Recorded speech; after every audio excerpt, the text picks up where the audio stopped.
Turabaha ikaze mwese kuri Tuyagire Vanessa.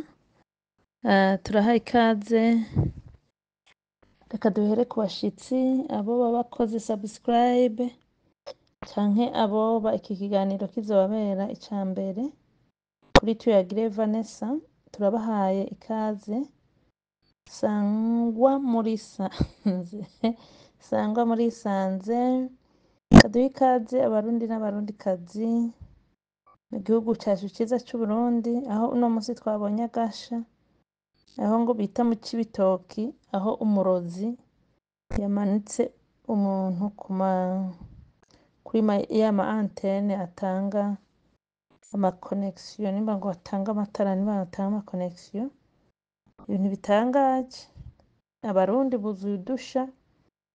Sinzi uwaroze abarundi gukoranira ikibi, ariko ukamusanga abansi bacu kweri takibi.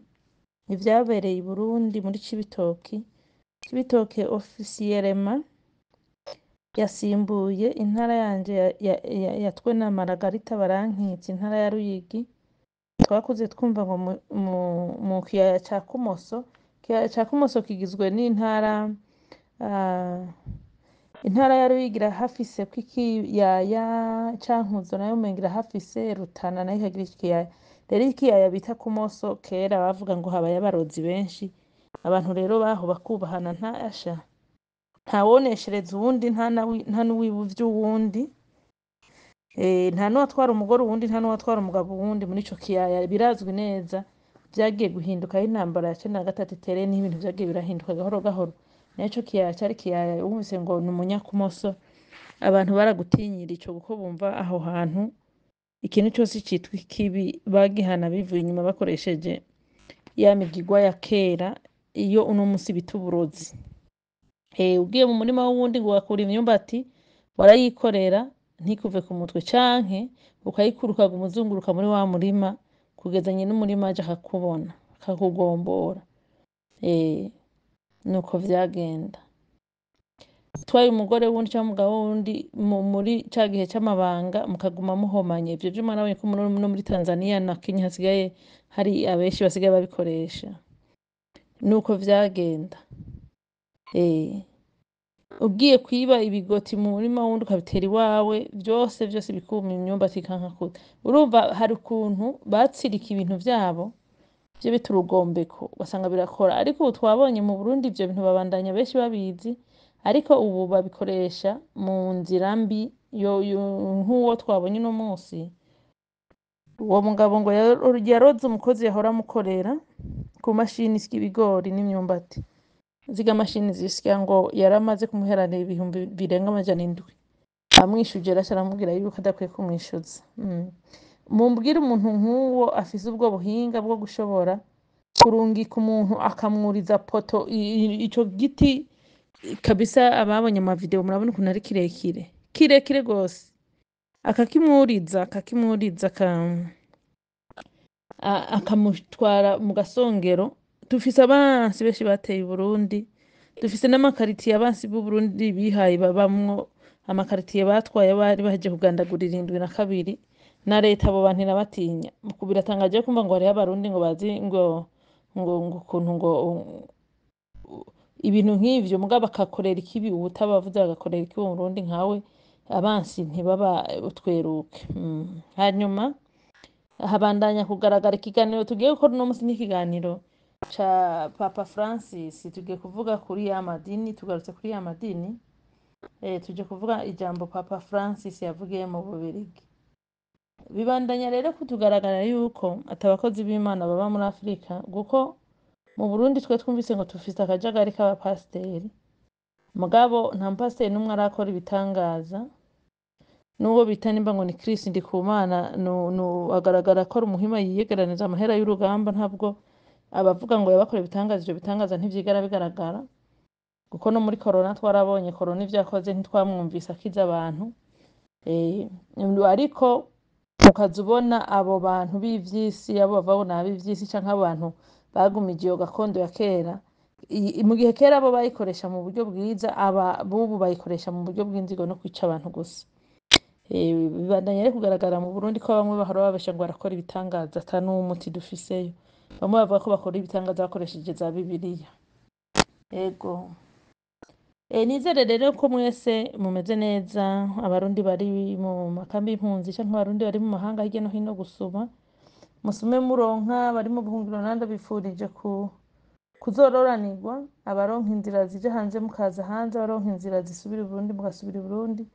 Ubuhungiro si bwiza, ubuhungiro nta muntu agukunda yokwifuriza ubuhungiro kuko si ahantu heza. Reka rero turamutse n'ababanyi bacu ba butoyi, abanyarwanda n'abanyarwandakazi b'inzirakarengane, babandi banka akarengane, babandi banka ikibi batitaye ku wagikoze. Hariho abantu ikibi cakozwe n'umuntu atari uwabo bakoma induru, cakorwa n'uwabo bagapendereye ngo yagosenga. Abapendereye ibibi vyakozwe n'ababo ntitubashaka, ntitubakunda, na subscriber yanyu ntayo dukeneye. Umuntu wese azi ko protege wiwe w'umunyakibi, uwo muntu ntawe tuba dukeneye nta na gato, kuko biba bigaragara ko nawe mu mutima wawe hibitse ikibi. Nta kamaro rero ko kwicara mu nama z'ababi, iyo wicaranye natwe uba uriko uratwigisha umwuga mubi. Dukeneye imvuga kuri, dukeneye abantu ku vy'ukuri ikibi abona ko ari kibi kandi akiyumvira ico kibi uko kibabaza yihereyeko, akaraba ati umuntu ko akoze ibi akorera barya yobikoreye jewe no kwiyumva gute. Nuko hanyuma rero turamutse n'abandi bo mu bindi bihugu bavuga ururimi rwacu rwiza rw'ikirundi.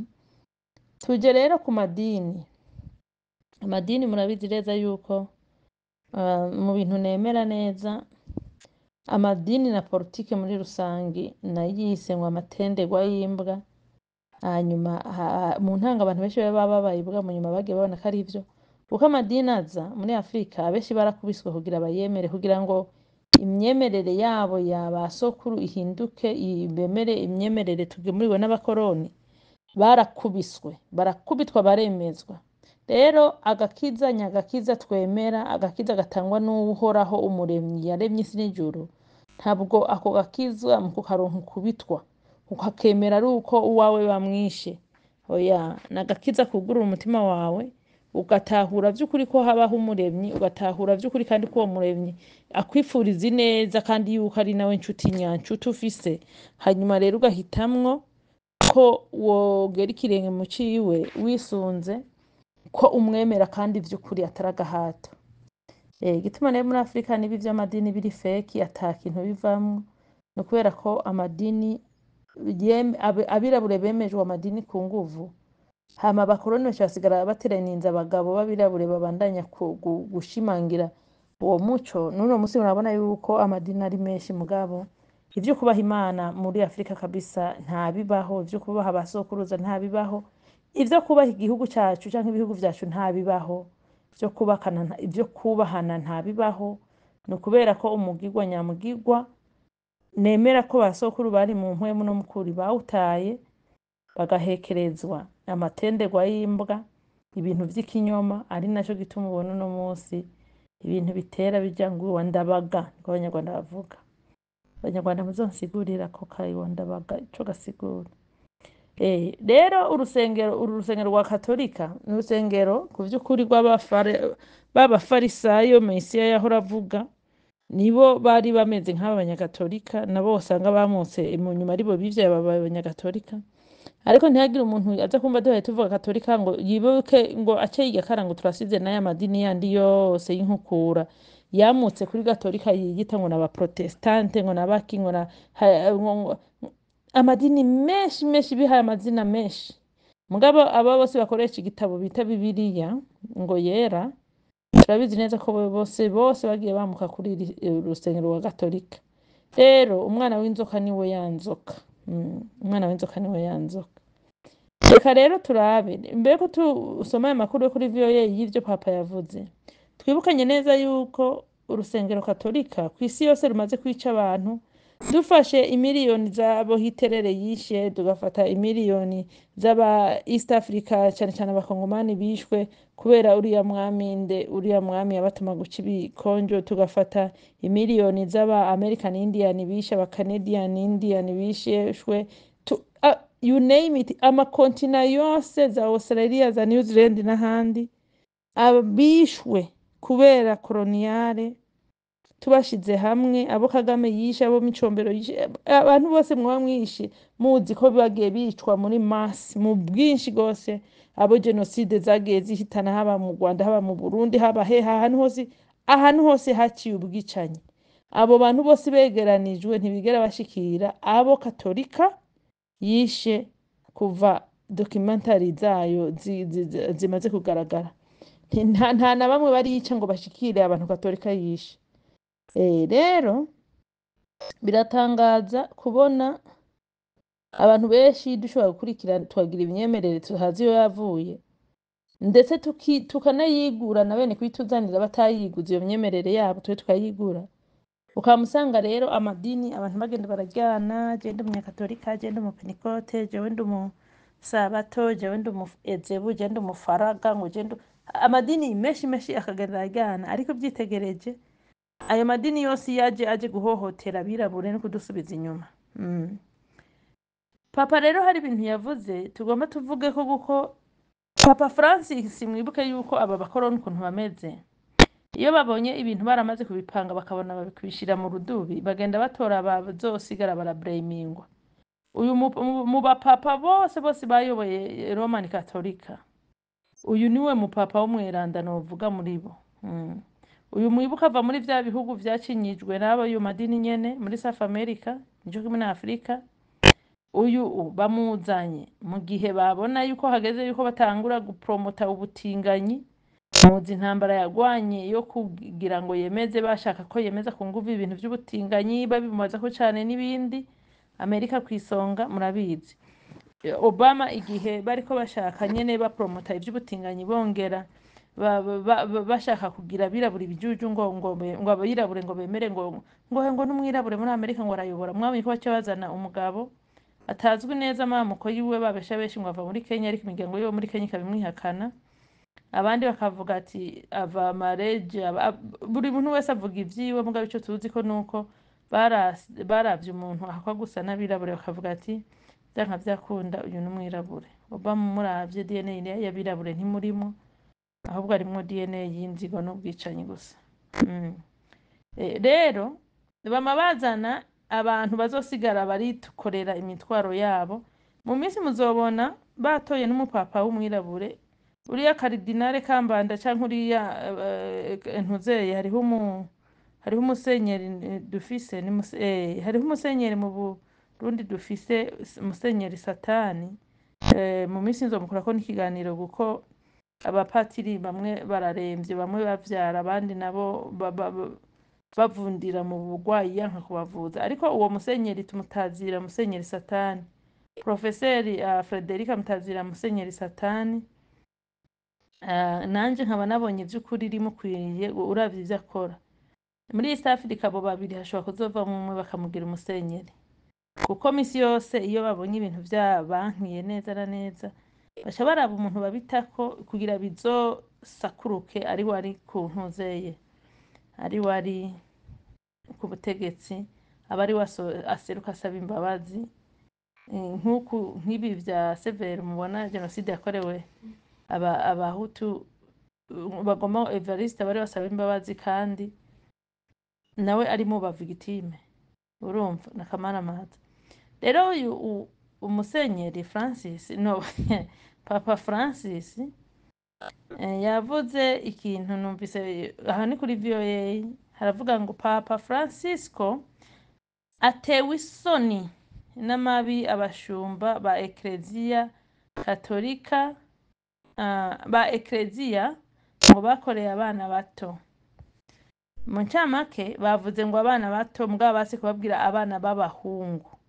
Historique uje muri doki muri Google murabe amakesi yahitiye mu myaka 4-5 iheze, amakesi yahitiye menshi cyane, abana bamaze gushika mu myaka 35-40 bitwarira abapadiri bagiye bababaka. Ntabwo ari abana gusa kuvuga ngo ni abana b'abakobwa, kuko ino murazi bimwe byo kuvuga ngo ndabatambira amana ngo tubure tuvana utwana, ni abana b'abahungu bamwe batorerwa kuba abakorezi, nibo bagiye barabakwa. Rero ngo uyu ngo Papa Francisco ngo bimuteye isoni. Mugabe ikibabaje ni uko abapapa b'aba European n'abandi bose baba abazungu bari native Europe bose barabanje baratwara bakora ayo mabi, nabo babo barahavuye, baciye baza kuzana umwana yakuriye muri third world country South America, bamuzanye kuba uyoboye ntuze Vatikani. Kubera iki? Kubera bazi yuko bagiye kuba exposed, bamuzane abari wagenda aremanga amabi y'ibyo atakoze, ababikoze nabo n'imiryango yabo biraramiye n'amareta yabo. Papa rero Francisco ngo aratewe isoni n'amaba bashumba ba Ecclesia bakoreye abana bato. Mugana nawe urumva yuko sinzi ko ari VOA, kuko VOA na BBC murazi ko ari ziri corrupt, ntawuzi yuko yoba yabisiguye neza akavuga ati b'abahungu. Mugabo aha birazwi, biri well documented yuko abo bana 99% n'abana b'abahungu bato babaswe n'aba abo ngo n'abashumba babo. Koko n'abashumba, twebwe umuntu w'umushumba n'umuntu aba yaje gushumba. Umushumba mu Kirundi n'umuntu yaje kuba iwanyu abaragirira inka canke abarimira, mutamuhemba mwemeranije yuko gusa azoza araharya akararaho, niwe bita ngo n'umushumba, ngo arashumvye. Iryo rero iryo zina abanyarwanda bakoresha kumva ko ngo abantu zeye ngo abo basenyeri n'abapadiri arabashumba, ku by'ukuri n'abashumba muri sanse y'iyo definition yacu yo mu Kirundi. Bashumbiye Vatikani, ntabwo ari abantu, ntabwo ari bene byo, ntabwo ari bene Ecclesia, n'abashumba bashumvye gusa bashumbiye Vatikani. Ndiko ndavuga aho ku ruhande rw'abapadiri n'abasenyeri babirabure, n'abashumba muri sanse y'ikirundi, apana abashumba muri sanse y'ikinyarwanda, kuko muri sanse y'ikirundi niho kiryoshe neza cyumvikana. Hama rero ngo Papa Francisco mu rugendo ariko akorera mu Bubirigi, baca batwereka ifoto ya Papa Francisco yicaranye ndibaza n'abajournaliste babiri, umwe w'umugore yambaye ikanzu agomba kumera nka costume yera, n'umugabo yambaye costume yirabura n'ishati. Ubwo rero Papa bicaye hagati, bigaragara ko yariko aratanga nk'amakuru, ko bose bambaye amayekutere. Imbere ya Papa hari ntuzeye, hari microphone nini, bigaragara nyene yuko ihahagaze, bigaragara yuko yari yatanze ikiganiro mu Bubirigi. Ariko kandi mwibuke yuko ata hantu hamwe Papa agendera mu nyuma ngo hasigara amahoro, sinzi nk'ivyo bihugu nyene vy'abera, mugabo muri vya bihugu vyaca hagendeye, munazi yuko agenda n'icasha c'intambara. Anyway, ngo umwungere wa Ecclesia Katolika Papa Francisco avuga ko Ecclesia ikwiye kwicuza, igategwa isoni kandi igasaba ikigongwe ku mabi ashingiye ku gitsina bamwe mu bashumba bayo bagiye barakorera abana bato. Iyi paragrafe munumva yuko ngo leta ngo Ecclesia ikwiye kwicuza. Mugabo specific Ecclesia ya Katolika izwi nka yose, mugabo bagira ayo maparuwase n'ibindi. Nihe kubera ikibahisha? Kuko twarumvise yuko abenshi bagiye batanga raporo yuko babikorewe, mugabo bikaba akanwa babo bakanka nuko batanga amaripoti ku maroko polisi y'aho hantu. Kubera iki Ecclesia Katolika idashaka kudukorera well documentary? Bavuga ngo nk'akarorero ngo ku mugabane wa Amerika muri Katolika twasanze hafashwe ku nguvu abana b'abahungu abanaba, ku mugabane wa Canada abanaba, ku mugabane wa Afrika muri Afrika ho kweri simpaririyo ntivyoba birazwi neze ko hariho n'abagabo b'abapadiri nyene b'abageyi, ariko ku mugabane wa Afrika bazosanga ari abana benshi b'abakobwa bavyaranye n'abo bapadiri. Kubera iki ivyo bintu badashaka kubiduha, bagashaka kubifatira mu kivunga? Ni kubera ko Katolika izi neza ku isi yose yayimaze, n'izi ntambara zose mubona ku isi, ntimwibagire yuko abo bashumba nyene ba Ecclesia Katolika bafatanije na Amerika bamwe babifisemwo uruhara.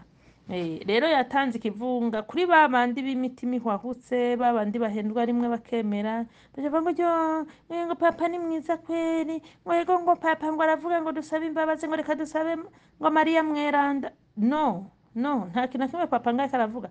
Papa ahubwo yabonye ibintu byabaye too much.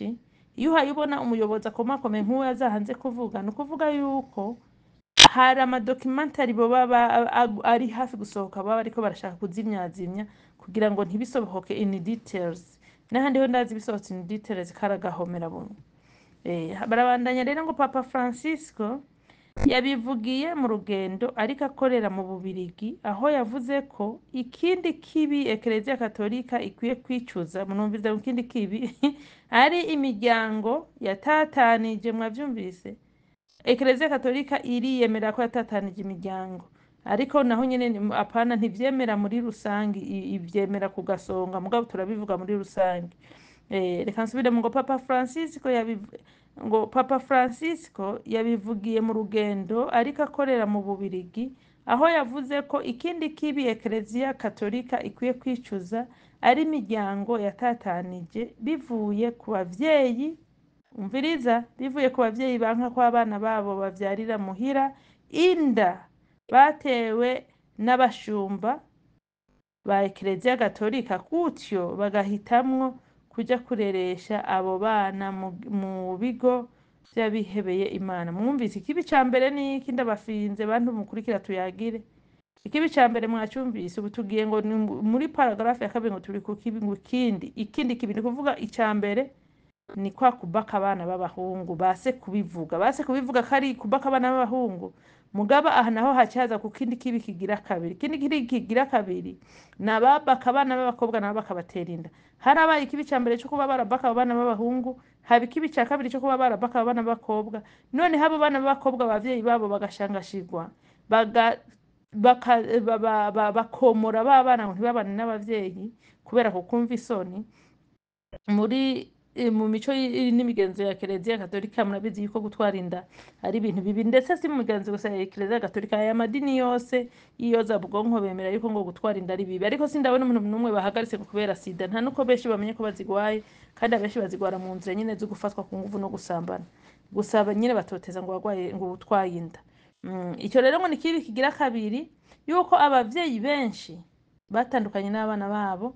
Noneho abana bavyara, abo bana bavyaye ntibashobora kubareba, bashaka batwara mu bigo birera imfuvyi vyande vy'abababikira. Ni ukuvuga umupatiri akatwara akaguru kiwe kagufiya akagapakira mu bana b'abakobwa barenga 2, 3, 4.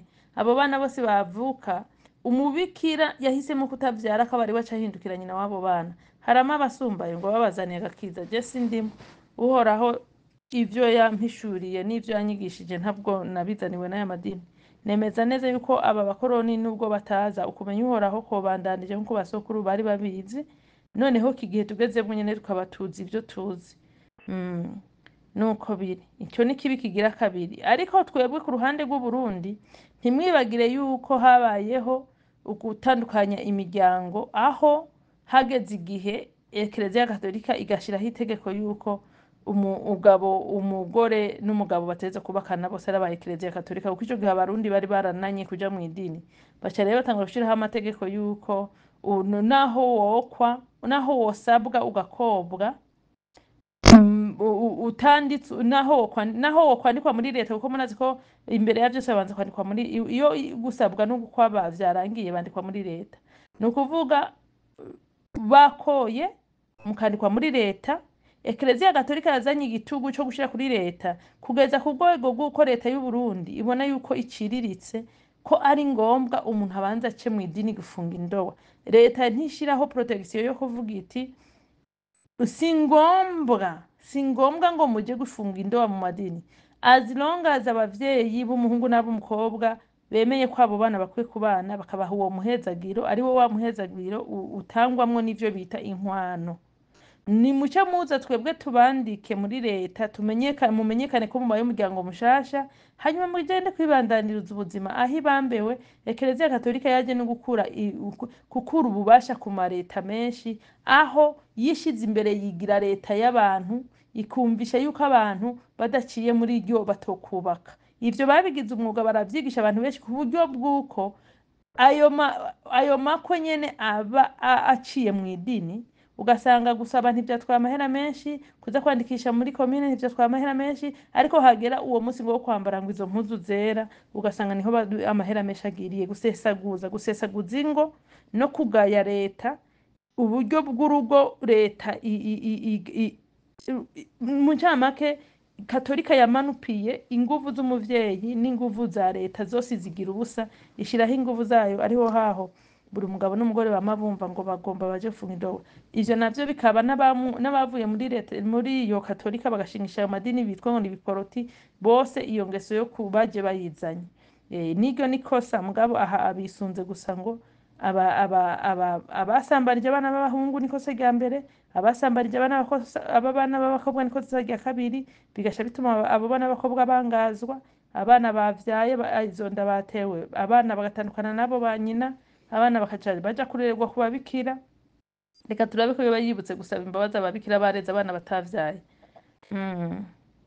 Ariko uyu Papa Francis ntabwo ndamufitiye umujinya cane nkuko mfitiye imijinya bari abapapa abandi bose bagiye bahaca, kuko uyu byaragaragaye neza yuko yari setup kabisa, bamushizeho kugira bamwikuruteko amabi yabo yose yegukire abari wazogenda fesinga amabi bakoze, bamushizeho haheze ngo imyaka hariya bwa buburi bwo muri Canada batora bwahambwe mw'abana ya Kiliziya Katolika yagiye irica yarabatse aba Canadian Indians babandi baba native Canadian, aho babatwara abana babo bakaja ngo babatwaye ngo kubigisha ngo bate umuco w'abavyeyi, bakabashira muri ayo mashure babiga babayo, abana bakagenda bazimira abavyeyi ntibemerewe kubazwa, kumbe barababaka bakongera bagaca babica. Ivyo vyaramenyekanye mwarabibonye bari muri Canada, iyo nkuru mwoyibara. Ubwo rero ivyo vyose bari babizi yuko umunsi umwe bizogaragara, mugabo bamaze kubona ati igihe kirageze bigaragare ku mugaragaro, baciye bazana umupapa adafise aho bihuriye nayo mabi yabo, ngo nuko gusa ngo ari ngo umupapa w'umuntu uzeye, ngo nuko ari umuroma. Ni kuvuga barakora ibi babatinde bagacaza kuvyegeka ku bandi ngo abandi bavyakire. Hama rero ngo mwijambo yavugiye mu ngoro y'ubwami bw'Ububirigi, abami batemberera abami imbere y'indongozi zitandukanye z'ico gihugu. Abavuze ngo imbere y'indongozi zitandukanye z'ico gihugu no kubahenda, hategetse kuba hariyo ya migwi y'abafrimaso n'abailluminati. Papa Francis yabandanije kuvuga ko Ekleziya Katolika ibwirije kwikosora yishimikije ukwicisha bugufi ntibizokunda ibi kuko tumaze kubona n'abapatiri bayo bafise amanyama menshi, bicishije bugufi bicishije bugufi kubwirijwe kuranga umukirisu. Umviriza imanupirasiyo, reka nsubiremo. Mwijambo yavugiye mu ngoro y'ubwami bw'Ububirigi imbere y'indongozi zitandukanye z'ico gihugu, Papa Francisco yabandanije kuvuga ko Ekleziya Katolika ibwirije kwikosora yishimikije ukwicisha bugufi kubwirijwe kuranga umukirisu kwa kuyorobeka, kandi igakora ibishoboka vyose kugira ivyaha vyavuze ko yicuza ntibizosubire gute, kandi nta solution muriko muratanga ngo kwicisha bugufi. Nimwe mwumvise aba bantu bababwira ngo kugira ivyaha vyawe ubiharigwe uraja kuvyihana, mugabo bo urumva ngo ivyaha vyabo nibo bagomba bavyihane bebashano biva mu kirundi cahe biyiregeko. Ntibashaka kwirega kuba bacumuyeko, ntibashaka kwirega ku bihugu bahemukiye, ngo bagomba bonyene ngo bikosora brakadabra, bonyene ngo bikosora bihe penitensiya. Harararawe no uretse no kuvuga abo mwagiye mubaka, hari n'ibindi bihugu mwazahaje nko mu karere East Africa Katolika Church yarazahaje akarere yifatikanije n'ubwoko bw'abahima. None rero hakwiye kugaragara movement yandika amakete Vatikani, bakamenyesha Vatikani yuko kubaka gusa abapadiri n'abasenyeri kw'isi yose aho bari ntibagenda gusa barabaka abana b'abakobwa canke b'abahungu, bagende bananinjira mu mapolitike y'ibihugu, ari nabo bateza akajagari, imbaga z'abantu n'abandi benshi bagapfa. Ivyo tubifitiye ivyemezo mu madocumentary na cane cane mu cegeranyo ca Severe yagiye yegeranya, vyaragaragaye yuko aya madini aba abifise mu ruhara. Ivyo vyose byari bikwiye kumenyekana, ivyo vyose byari bikwiye kumenyekana. Gusa jewe mpamagarira abantu yuko ibintu vy'amadini twe dukwiye kubivamwo tugasenga uhoraho Imana yacu yaturemye mu mpwemu no mukuri, connection kabisa spirituel ikomeye. Ibi bintu vy'agakungu k'abasuma n'abarozi bigira ngo aberanda kweri vyari bikwiye kugabanuka tukavyikuramwo 100%. Babandanije ngo abahohotewe n'abashumba bo muri Ekereziya Katolika mu Bubirigi biteze vyinshi ku rugendo rwe muri ico gihe.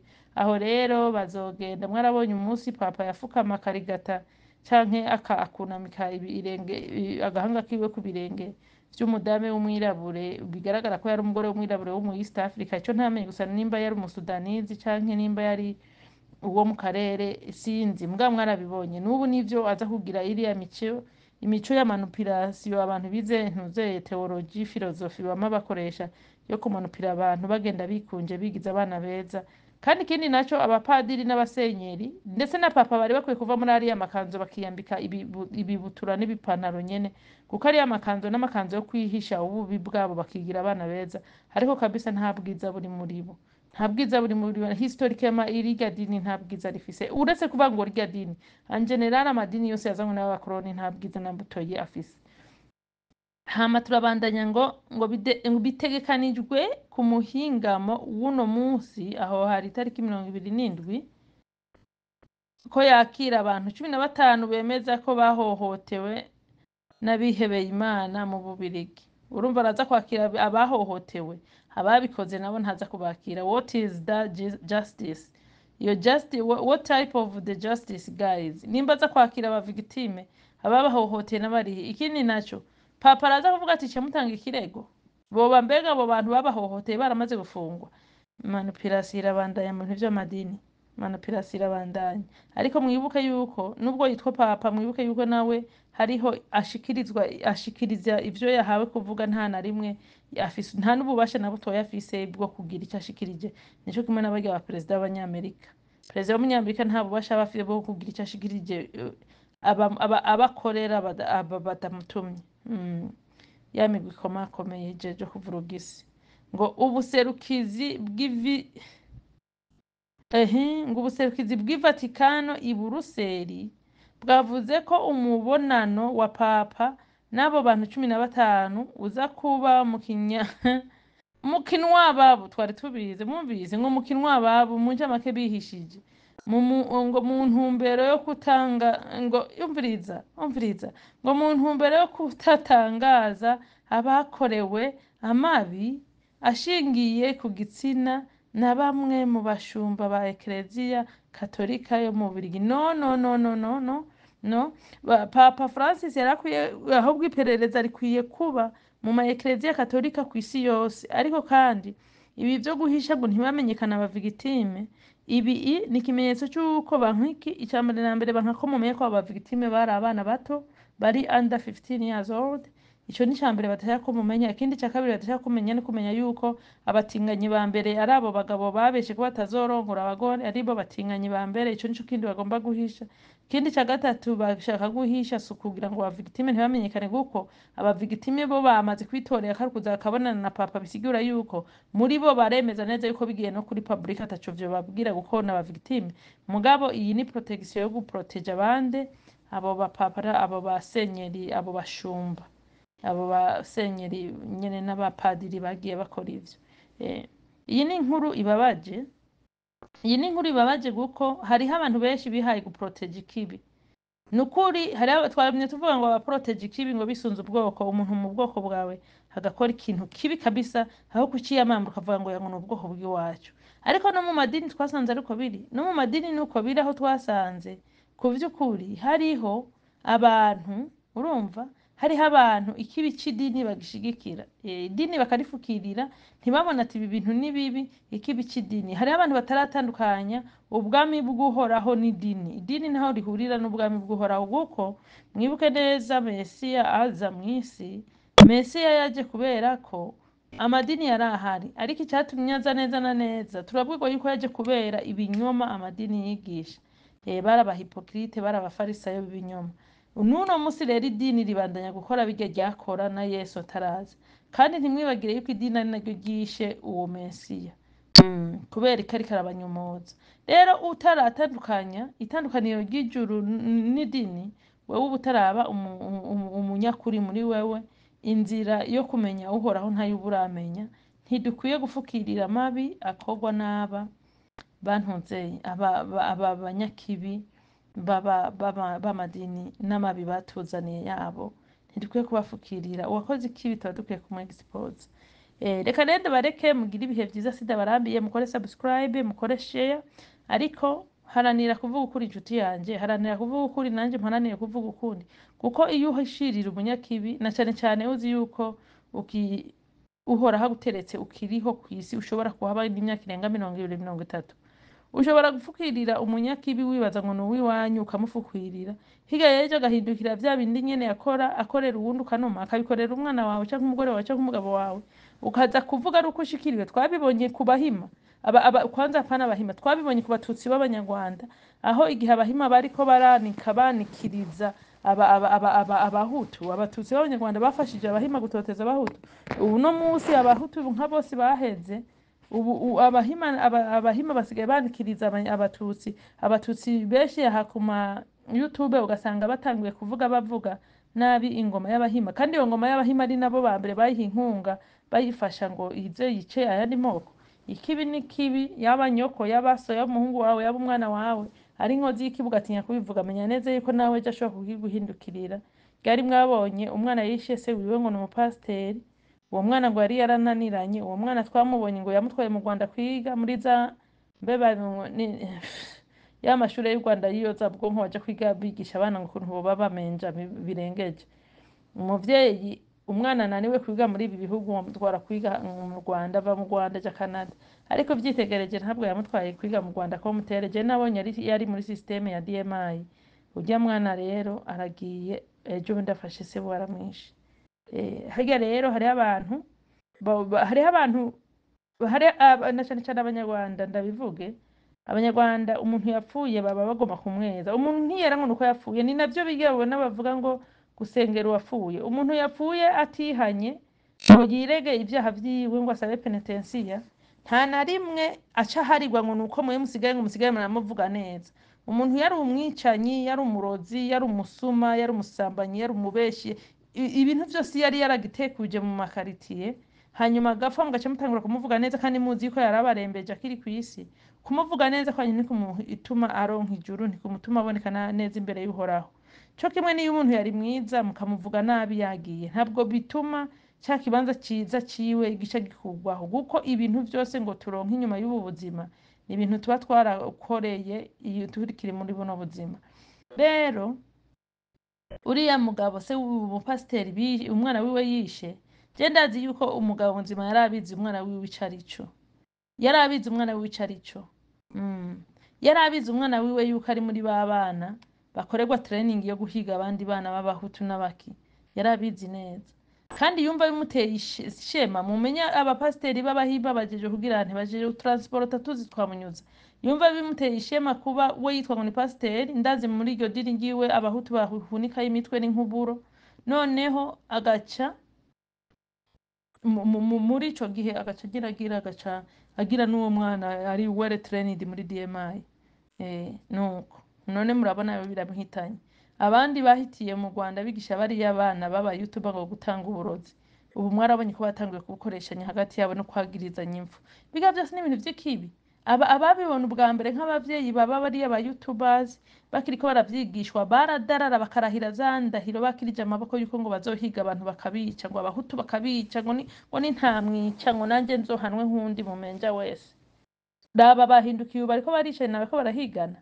Hariho abantu batazi ingaruka y'ikibi, burya uko iciza mu kirundi bavuga ngo ineza yituba iyindi, harya n'ikibi cituba ikindi.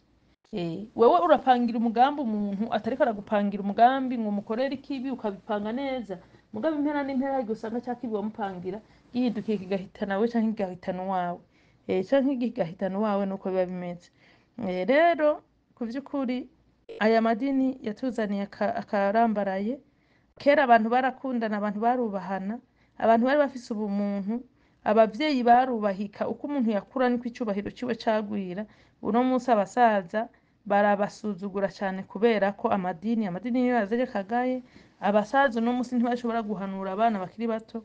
Umwana akiri muto aca avuga ngo nifitiye master, ngo nifitiye ngo PhD, ngo nifitiye ibiki. Ugasanga umuvyeyi yamusomesheje yamuhinduye ikigugu, we yasomesheje ngo niwe yabaye incabwenge. Ivyo vyose vyazanywe n'aya madini.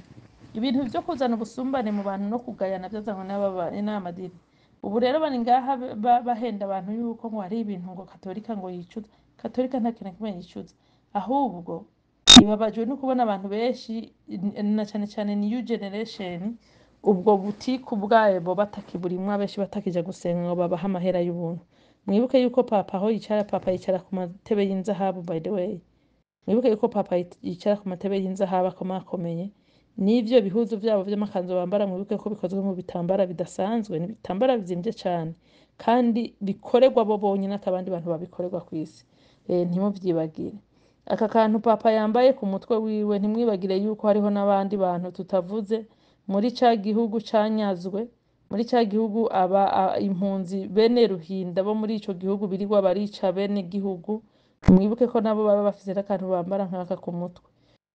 Ni ibimenyetso bisaba yuko umuntu agenda araraba akwega kamwe n'akandi. Ariko rero aba bapadiri n'abapadiri b'abahungu nabo n'abasambanye, hariho n'abapadiri bisambanira n'abagore bakuze, ariko abapadiri basambana n'abantu bakwije imyaka nta nuko ndaba blaminga, kuko nabo abenshi bavyinjiyemo kuri ntuze brainwash. Abenshi binjiye mu bupadiri kubera abavyeyi babo bari abaparticipa cane muri katolika, baba abanyamugambwe kwera ibidini birakomera, bakumva yuko abana babo babaye ababikira canke abapadiri ivyo bavyiza.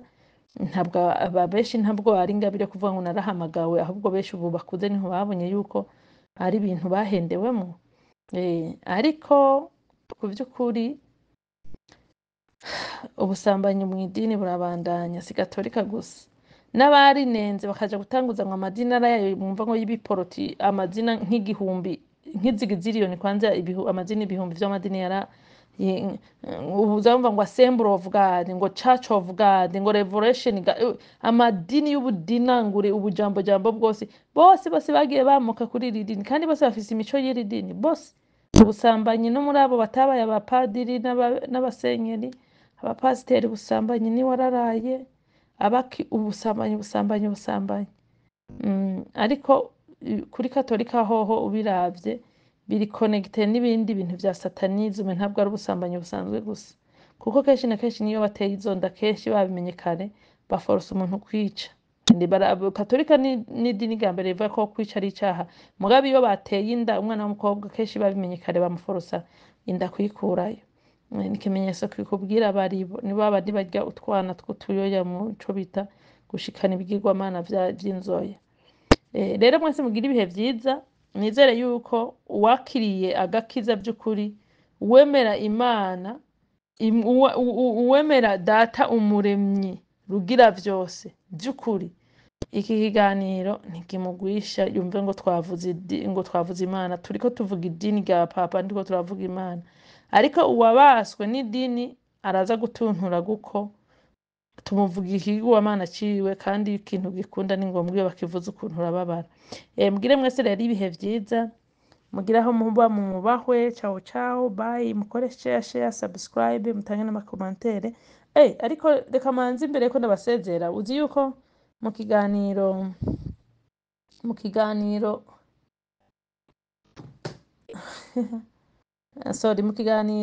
naraye nkoze, reka manze ndabe ko noca mu message, na cane cane yuko ubu ntariko ndaza live ngo dusoma ama message yanyu. Reka nkore gusoma message z'intuze z'ikiganiro naraye nkoze. Guys murindire. Mu ma message rero ngo Senga Emmanuel yaranditse ati Vanessa uri umunyamakuru w'umwuga. Senga Emmanuel urakoze, je ndi umuntu ndi umu activiste, nkakora commentaire ku bintu biba biriko birahita, ntabwo ndi umunyamakuru, nta vy'ubunyamakuru nagiyemwo, ariko nuguruye tuyagire Vanessa kugira ngo twicare twiyagira dusesengura. Hama ngo roho ya utu uyu roho ya utu yahinduye izina abashahora yita irindi zina ndagibagiye ngo Kongo hari indya zihiye kandi ziboneka byoroshe. I Burundi naho bari kwerekana ko indya zari zarahishwe zimaze gutahigwa.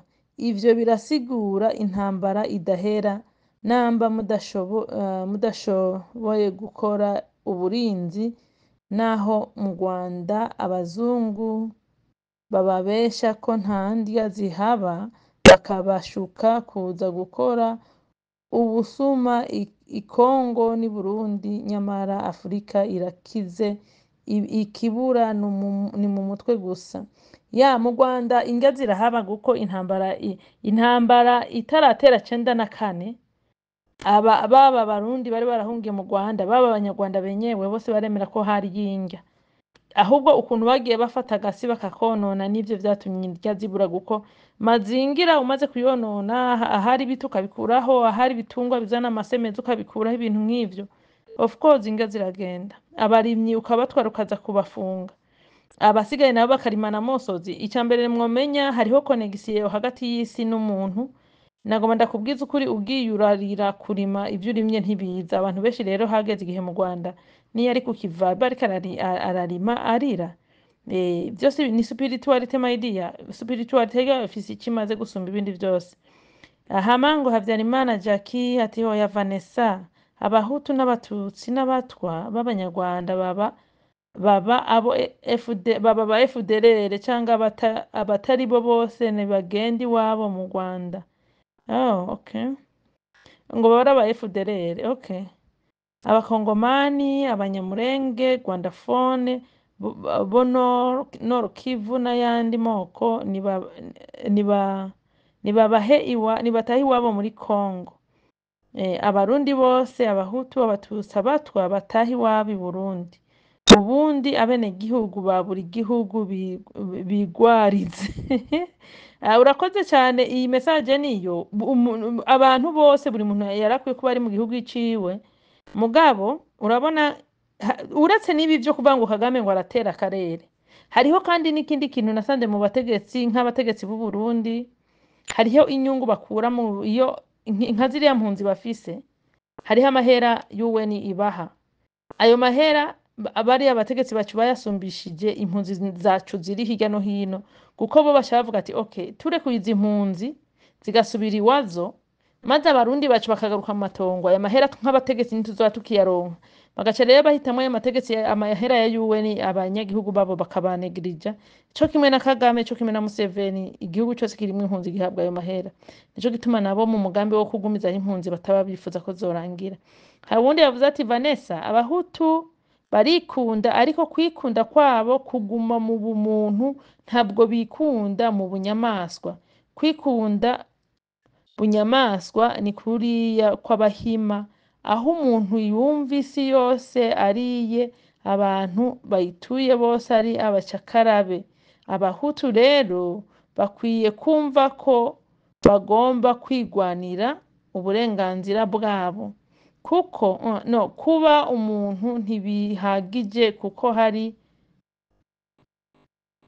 hari abantu bigize inyamaswa badakangwa nuko ubitwaraho neza cyangwa ubagiriza neza. Abo bagomba gushirwa mu nkiko, abafite intwaro muri bo bakagwanwa. Urakoze cyane. Giyo nakabanga ngo abahutu ntibikunda, uyu yaje avuga ati ahubwo barikunda gusa, ntabwo ara inyamaswa. Hanyuma nzaba mpari yavuze ngo umuhungu azaherekezwe ejo. Aha yagize commentaire kuri wa mupolisi yirasa aheje kurasa umugore wiwe muri Texas. Hanyuma yufu promo turakora mu gihe cyane ati abanyamerika nk'uko bisanzwe bakoze demi tour, none inyenzi za M7 zirayakanuye. Abanyamerika politike yabo sha, yatabizi social media ndakubwiza kuri Amerika yoyobora isi kakahina kweli. Kuko social media hari ibintu byinshi yaje kutubohora ko ndabarahiye. Hanyuma Keno Kansa ati komera umukobwa Vanessa, ubwo bushishozi bwawe birashoboka ko bwoba ari bwo kabisa. Kuva Evariste yatangaje ku mugaragare ko Uburundi bufise ubutare abarundi bazorya ko bufise ubutare abarundi bazorya imyaka na mirere, abantu benshi twakoze comments kuri FDLR Kagame agiye kuyibona mu Burundi bidatinze. Yes, FDLR mu minsi uzokumva bavuga ati iri Burundi, niko uzokumva mu minsi bavuga ati FDLR iri Burundi, kandi ndemeza 100% yuko leta y'Uburundi itakanuriye bakiga politiki y'ibinyabufura mu Burundi. Irya politiki bakina y'amadini yo kwiyegereza babaswa ngo nabayoboye amadini iranshisha. Nibakine politiki gisirikare bari bafise ku rugamba, bareke kuzana nonsense z'ibigongo bitagira iyo biva n'iyo bije. Hanyuma ngo Leno Banda ati Vanessa ngo bureka kubesha, we wumva ivyo uvuga udakekeranya, bigaragara ko uvuga ivyo utatohoje. Ni kuvuga uyu ntabwo atahura ko jene ko ntanga ubusesenguzi bw'iwanje. Niyagaruka mu kiganiro niba twazotahura yuko jene ko ntanga ubusesenguzi bw'iwanje, sinaye ko ntanga ivyo abandi bambariye. Na je nitegereje uko vyifashe ndabivuga uko ndabibona, bidasigura yuko bose bacabibona nkanje. Eva Boringo ndakuramukije cyane ati Vanessa, Imana iguhezagire, nkunda uko uvuga ukuri, gusa nuko abahutu bo mu Rwanda ni Burundi wagira ngo bafite ibiti mu matwi, yewe n'abatutsi bahoze mu Rwanda mbere ya 1994 baravangiwe gose. Ntuzi ko babanje kubeshwa ngo nibo baje kurokora, mu nyuma bakigamba bavuga ngo nibo yaramagi basabwa kumena. Biba bikomeye cyane. Turashimiye rero abakoze komanteri, namwe mwese muzokora komantere kuri iki kiganiro c'amadini duhejeje gukora c'ivyaha vya Ekereziya Katolika ku isi. Turabashimiye, muzotange komantere tuzobisoma, hanyuma ejo dushobora kugaruka tukavugana kuri ubu burozi, ukuntu imico ya kera ikihari bwihishwa mugabo gusa misi yose ibitangaza bikama bisohoka iyo umwirabura ashavuriye mugenzi we. Iyo tuko turagwana n'ibihugu rutura, iyo tuko turagwana n'amadayimoni, iyo tuko turagwana n'ibintu vyaje kutwivanga bikadutwara gakondo zacu, tugasigara tura impehe zitagira abatware, tugasigara tutazi abo turibo. Ubwo bushakashatsi bwabo ntibabwerekana, babwerekana gusa iyo hageze kwicana. Ico naco tuzora bico kivako. Mugire rero mwese ibihe vyiza, bye bye, murakoze.